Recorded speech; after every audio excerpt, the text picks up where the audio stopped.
guys, yung battery bali tumutunog pa.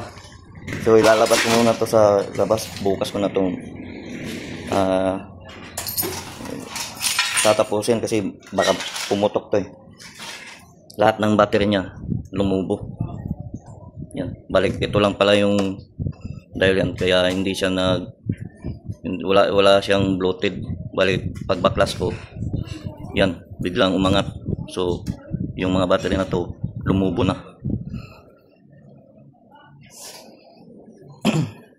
Huwag kayong bibili ng ganitong battery guys, kasi masaklap. Baka mangyari din sa inyo to. Hindi siya pwede sa DIY.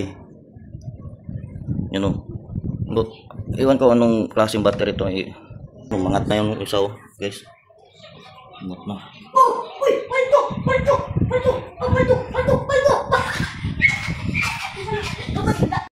Ayan. Nilabas ko muna.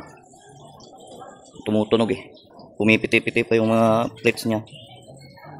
May chance pa to na umangat pa talaga to. Bali wala na talaga yung mga battery. Sira na talaga.